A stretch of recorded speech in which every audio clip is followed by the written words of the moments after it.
Hey everyone, thanks for being here. The day I left Cleveland, a summer storm chased my bus down the highway. The sky looked heavy, like a wet blanket, and the wipers worked hard to keep up. I pressed my forehead to the cool window and watched the rain draw silver lines on the glass. I wasn't running away.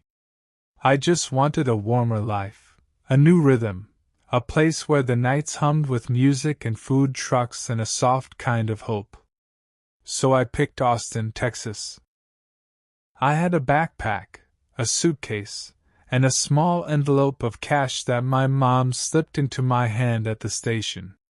For the first grocery run, she whispered, pretending to fix my collar so she wouldn't cry. On the bus, I held the envelope in my pocket like a secret. I had a plan, sort of, a tiny sublet off Manor Road, 2 interviews I found online, and a list of free things to do I copied into my notes app. The storm dropped behind us as we crossed into wide skies. I slept a little and woke to sun on my face and a flat horizon that felt like a new page. The heat hit me first, thick, kind, and bossy. It was late afternoon when I stepped off the bus in Austin, and the air smelled like dust, warm tortillas, and cut grass. My new place was a studio over a garage, behind a pale yellow house with a citrus tree leaning over the fence. The landlord, Mr. Rivera, had white hair, kind eyes, and a quick laugh. He handed me the key and pointed at the window unit. "She's loud," he said, "but loyal." Inside it was simple: a bed, a table, 2 chairs that didn't match, and a lamp with a crooked shade. I set my suitcase by the wall and opened the blinds. The sky was soft blue. A dog barked twice and then got bored. I turned on the air and it growled to life like a small plane. That first evening, I walked to a nearby market with a short list: eggs, tortillas, beans, coffee, bananas. The cashier said, "How y'all doing?" And I almost turned to see who else she meant. Outside, a neighbor in a faded Longhorn shirt nodded at me from his porch. "You knew?" he asked. "Yes," I said. "Welcome," he replied, as if the whole block belonged to him, and he was sharing it with me. Back home, I fried an egg and folded it into a warm tortilla with salt and pepper. Simple food.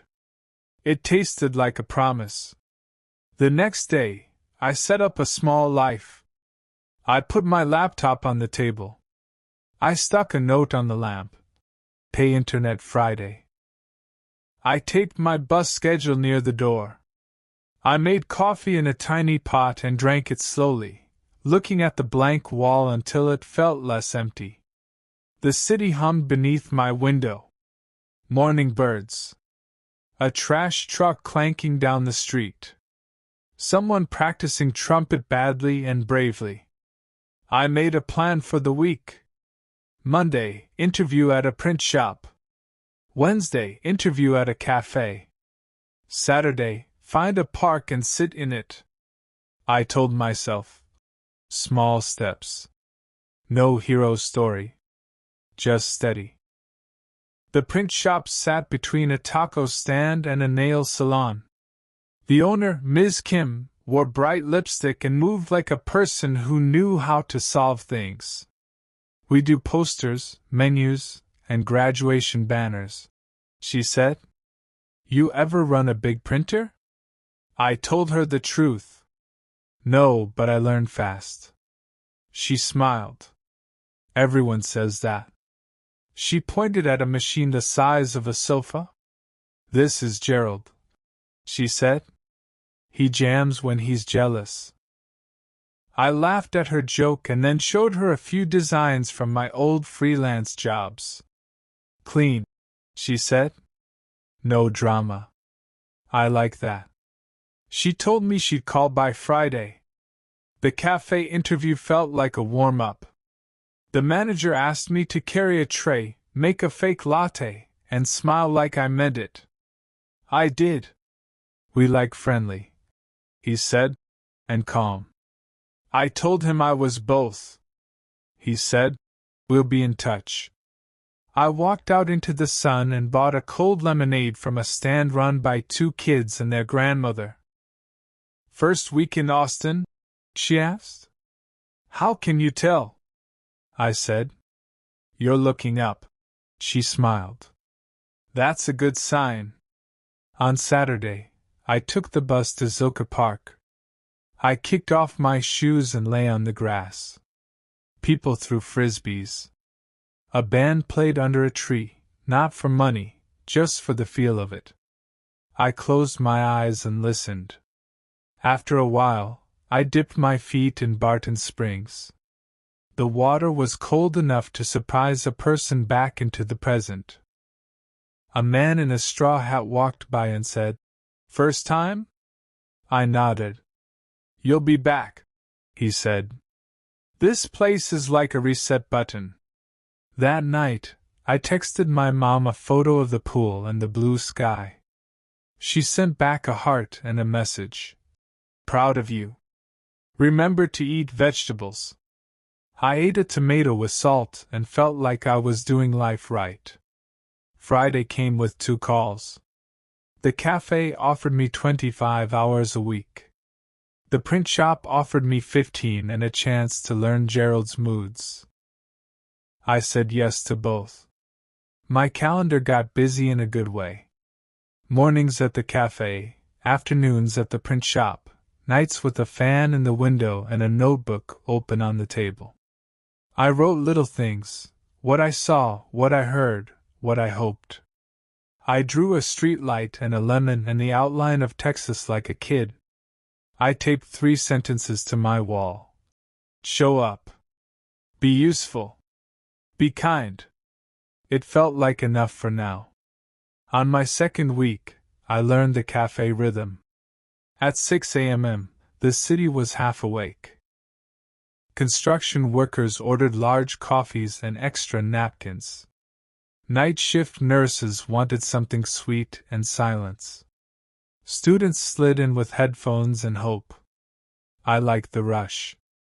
I liked wiping the counter until it shined and saying, "Good morning," like I was opening a window in the room.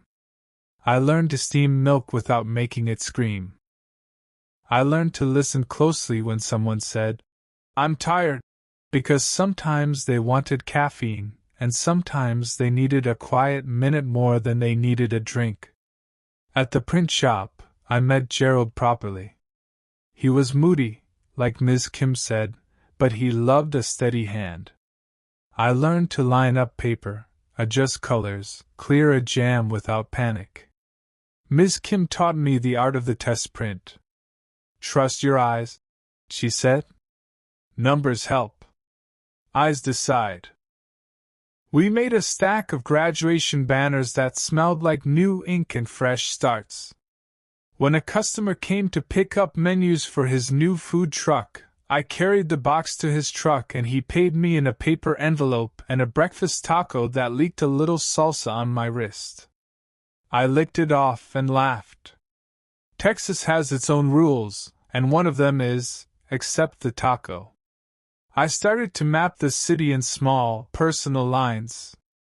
The bench near the mural where the morning sun lands first. The corner of the bus where the air blows stronger. The produce aisle at H-E-B where the cilantro hides. The shady path behind the library where walkers nod like neighbors. I found a barber shop where the barber, Manny, took his time and remembered my name. "Taper?" he'd ask. "You got it," I'd say. He told me about high school football and his mother's arroz con pollo. I told him about Lake Erie winters and the way the wind can taste like metal. We both shivered at the thought. Money stayed tight but not scary. I kept a small ledger on the fridge with 3 columns: food, rent, bus. Every time I bought a treat, like a cheap vinyl record from the thrift store or a cherry limeade on a hot day, I wrote it in a fourth column called Joy. It helped me see that even on a careful budget, it was okay to be kind to myself.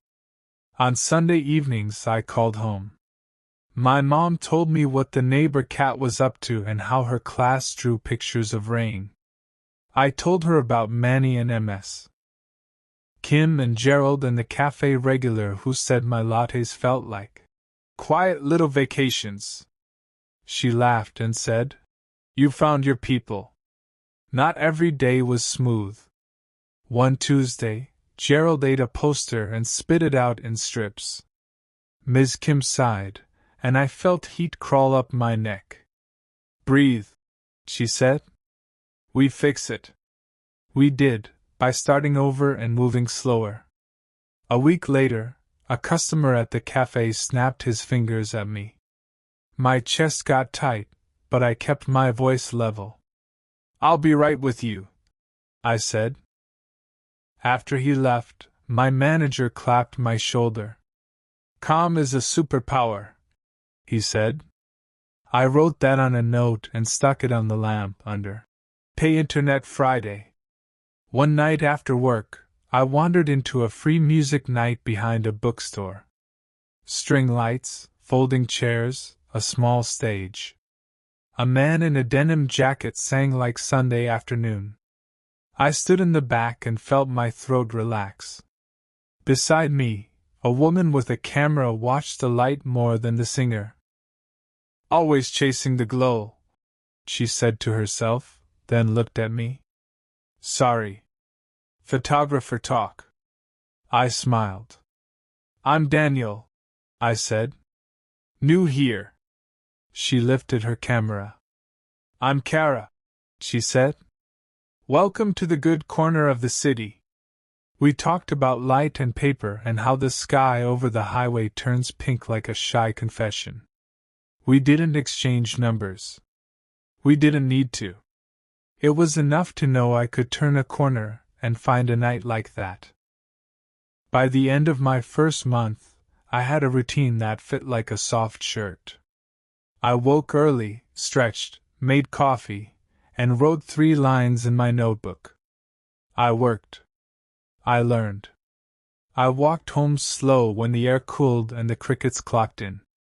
I felt the inside of me get quiet. Not empty, just settled, like a snow globe after the flakes drift down. One evening, Mr. Rivera called from downstairs. "Come eat," he said. "My sister made too much." We ate on his porch, rice, beans, grilled chicken, lime. He told me stories about the neighborhood from 20 years ago. I told him about Cleveland in October when the maple trees pretend to be on fire. He laughed and said, "We have our seasons too. You'll see." I already was. The city was changing me in small, kind ways. I slept well that night, with the window open and the fan turning slow, like a clock that believed in patience. Summer rolled into itself, hot and bright. I learned a trick with wet paper towels on my neck when the heat got bossy. I kept a cold bottle near my bed. On a heavy afternoon, the cafe's AC sighed and gave up. We opened the door and moved air with our arms and our jokes. A regular, Mrs. Lewis, fanned herself with a newspaper and said, "Honey, we're all in this together." We handed out ice water and took our time. No one got mad. The city, I noticed, was patient when the weather wasn't. Work at the print shop picked up. Graduation season turned into festival season. Flyers, posters, maps for a neighborhood crawl. One job needed volunteers to hang posters. I said yes, and on a Thursday evening I walked block after block with a staple gun and a roll of tape. I met a bookstore owner who gave me a free bookmark and advice about the best time to visit the river. I met a woman sweeping her stoop who said, "Your sign is crooked, baby," and straightened it with a practiced hand. I learned to say thank you like I meant it, because I did. I also found a small way to help at the library. On the bulletin board, a flyer said, "Conversation Circle. Practice English in a friendly group. Volunteers welcome." I'm not a teacher, but I know how it feels to be new, to search for simple words and find only noise. So I emailed. The coordinator, Mr. Hadi, wrote back fast. "Come Thursday. Bring patience and a smile." The circle met in a quiet room with a big window. People from everywhere. A father from El Salvador who spoke gently, like he didn't want to wake the air. A nurse from Vietnam who took careful notes. A grandmother from Ukraine who laughed with her whole face. We talked about grocery lists, bus routes, doctor visits, and the words for small, important things: receipt, drawer, schedule, neighbor. I asked questions and then waited. When someone made a mistake, we let it pass like a cloud. "We understand you," I said. "That's the point." On my way home from the library one evening, a sudden storm hit, the kind that arrives like a drum line. I ducked under the awning of a taqueria. Beside me, a teenage boy in a soccer jersey held a wet guitar case and grinned at the rain. "Texas," he said and shrugged. We stood there, strangers in the same dry strip of space, and watched the street turn shiny. After 7 minutes, the storm softened, like someone turned the dial down. The boy zipped his case and ran. I walked home with my shoes squeaking. In my studio, I hung my socks on the chair and made tea. The air smelled like wet concrete, clean, honest, and brief. Money stayed tight. I picked up a few design gigs in the evenings, simple logos for a dog walking service, a flyer for a neighborhood yard sale, a menu refresh for a food truck called Sunset Grill. I liked the balance: hands-on work in the day, quiet lines and shapes at night. When a job paid late, I ate rice and eggs and called it good. When a job paid on time, I bought a small plant for the window and named it Lucky. Lucky liked the afternoon sun and grew one new leaf every week.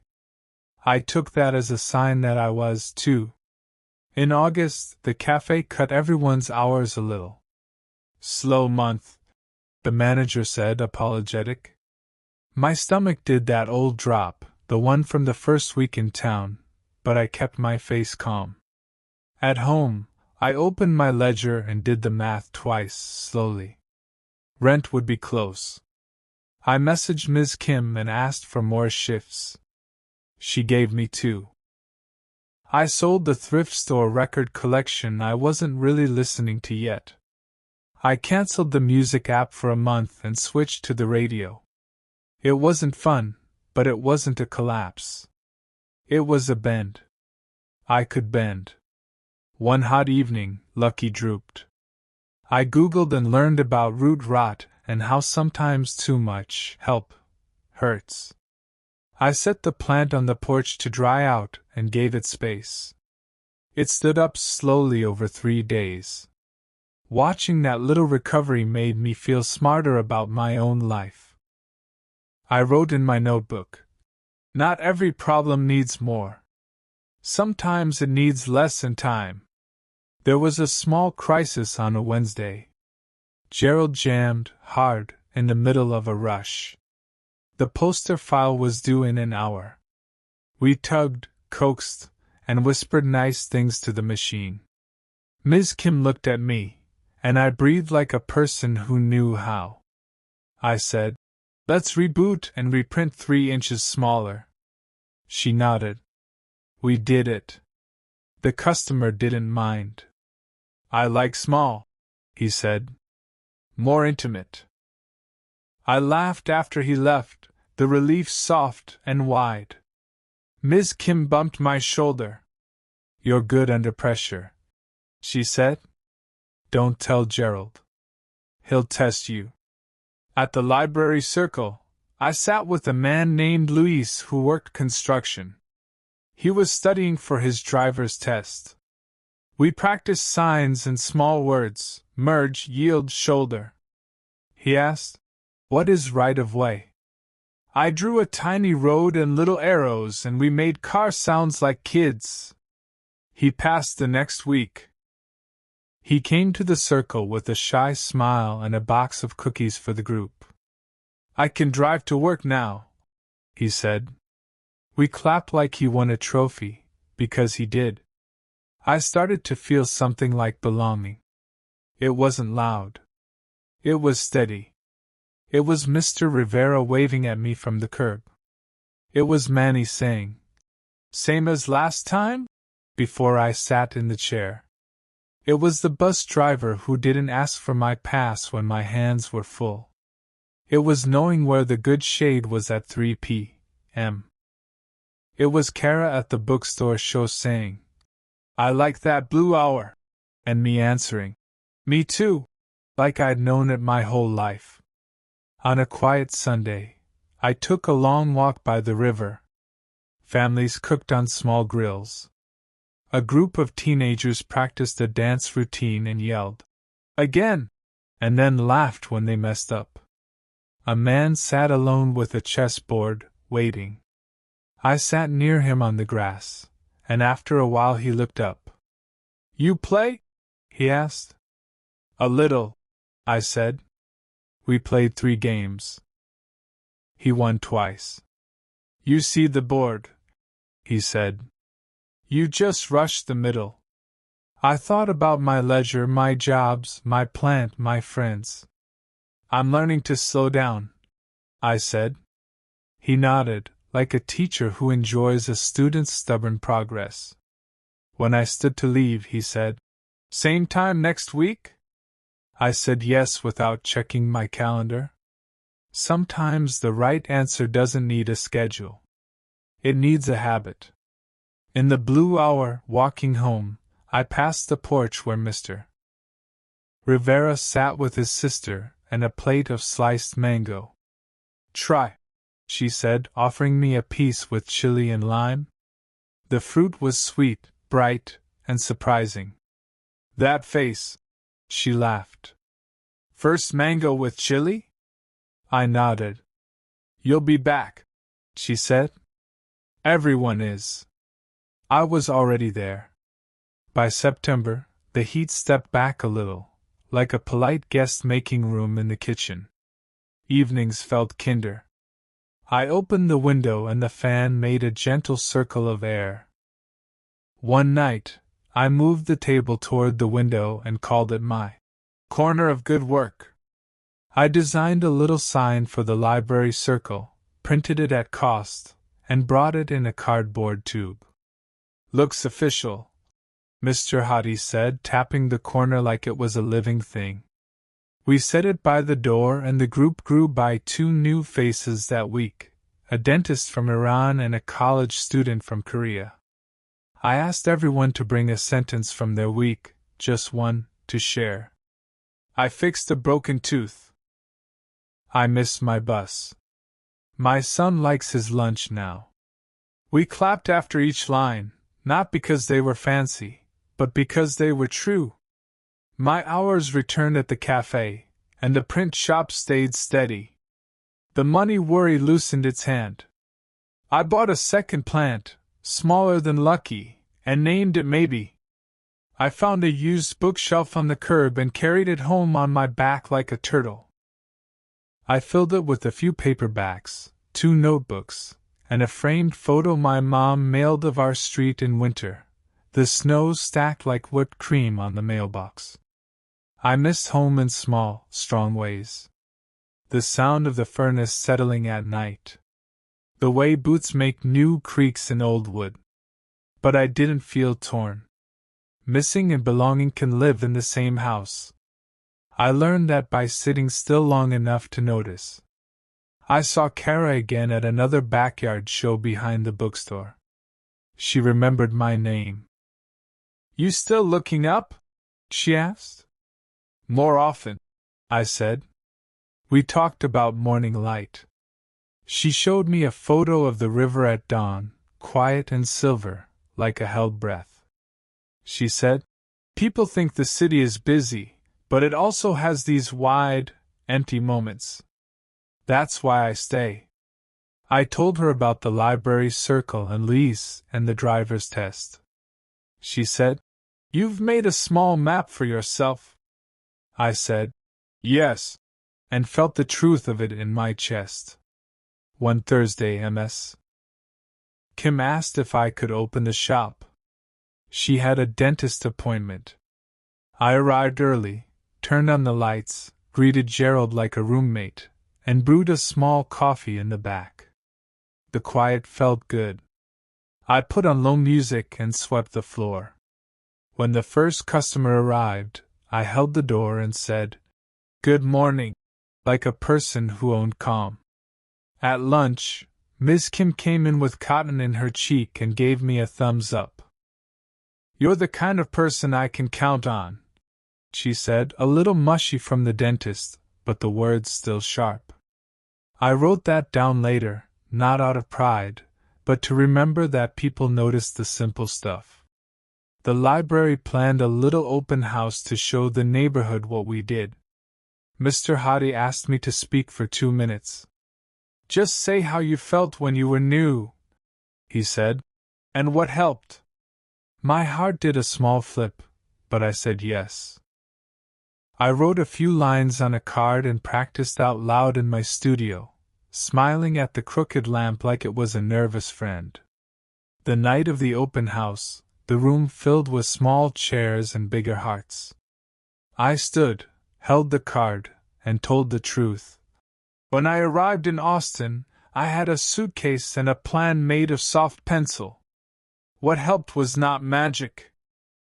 It was people who used my name, a bus schedule, a manager who liked friendly and calm, a plant that taught me pacing, and a circle where we clapped for simple sentences. You don't have to be loud to start a life. You can start small, and you can start today. My voice shook a little, but it didn't break. After a man from Burma shook my hand and said, "I understood you." It felt like the highest compliment in the world. In October, the air cooled in the morning. I pulled on a jacket and felt extra awake. At the cafe, we added cinnamon to the menu board and the smell made the whole place feel like a polite holiday. A regular couple, 2 teachers, asked about the library circle. "We have a student who could use it," they said. I wrote the time and address on a napkin. Small bridges, I was learning, are built from napkins, names, and the quiet faith that someone will show up. One quiet afternoon, Mr. Rivera knocked on my door. "Help me with a shelf?" he asked. His sister wanted a stronger one in the kitchen. We measured twice, drilled once, and lifted together. When it sat straight, she cheered like we landed a plane. She sent me upstairs with a plate covered in foil and a small bag of limes. "For later," she said. I ate on my bed, careful and grateful. I texted my mom a photo of the plate and she wrote, "Look at you, making a life with neighbors." I typed back, "The city feels smaller now," and realized that was true because I had stopped being a stranger to it. On a Sunday, I rode my bike south across the river while the city stretched and yawned. The water had that new morning shine. I stopped near a group of runners and drank from my bottle. A kid on a tiny bike buzzed past with training wheels chattering like small bells. His dad jogged behind, not touching, just near enough.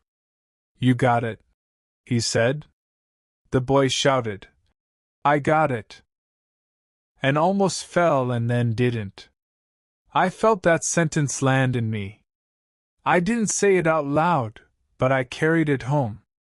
At night, I sat by the window with Lucky and maybe sharing the sill like old friends. The fan turned. Cars whispered past. Somewhere, a train said hello to nobody and everybody. I wrote in my notebook. I know where the good shade is. Calm is a superpower. Accept the taco. Clap for simple sentences. I got it. Then I closed the book and turned off the lamp. The dark wasn't empty. It was full of the city breathing, and me breathing with it, like we'd practiced, together, all summer long.